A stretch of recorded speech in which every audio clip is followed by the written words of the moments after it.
Team India को New Zealand के खिलाफ टेस्ट सीरीज में एक शर्मनाक क्लीन स्वीप का सामना करना पड़ा।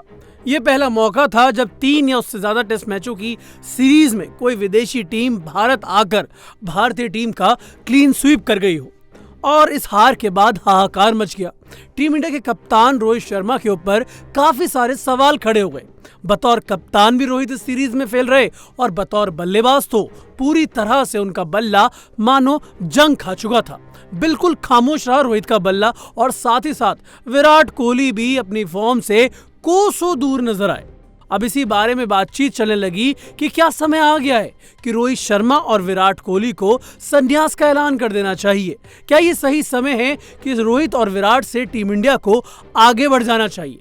अब इसी कड़ी में बातचीत करते हुए पूर्व भारतीय खिलाड़ी और पूर्व चीफ सिलेक्टर के श्रीकांत ने बड़ा बयान दिया है, और कहीं ना कहीं उन्होंने रोहित शर्मा को आईना भी दिखाया है और साथ ही साथ रोहित का सपोर्ट भी कर दिया है। अब दोनों चीजें एक साथ कैसे हो सकती है, चलिए उनके बयान से समझते हैं।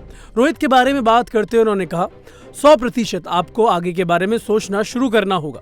अगर रोहित शर्मा अच्छा प्रदर्शन नहीं करते हैं तो मुझे लगता है कि वे खुद टेस्ट क्रिकेट से संन्यास ले लेंगे। आप सभी जानते हैं कि फिर वे केवल वनडे खेलेंगे।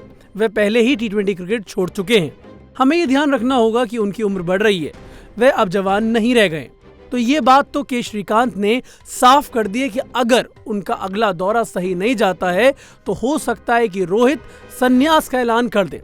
लेकिन दूसरी तरफ के श्रीकांत ने रोहित शर्मा की तारीफ भी की है। वो कैसे, चलिए आपको बताते हैं। उन्होंने कहा, कम से कम रोहित शर्मा में हिम्मत थी। रोहित शर्मा को इस बात को स्वीकार करने के लिए सलाम है कि उन्होंने पूरी सीरीज में खराब खेला और खराब कप्तानी की। ये बहुत अच्छी बात है। लय में वापस आने के लिए खिलाड़ी का पहला कदम होता है। अपनी गलती को स्वीकार करना बहुत ही महत्वपूर्ण है। ये एक इंसान का बहुत महत्वपूर्ण गुण है।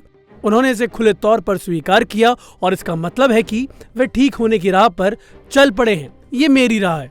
तो ये बात साफ तौर पे के श्रीकांत ने कह दी है कि रोहित ने अपनी गलती मानी है और उन्हें एक और मौका मिलना चाहिए। लेकिन अगर उन्हें यहाँ पर भी कामयाबी नहीं मिलती है तो हो सकता है कि BGT दौरा रोहित के टेस्ट करियर का आखिरी दौरा साबित हो। के श्रीकांत के इस बयान पर आप लोगों की क्या राय है? आप अपनी राय हमें कमेंट सेक्शन में दे सकते हैं।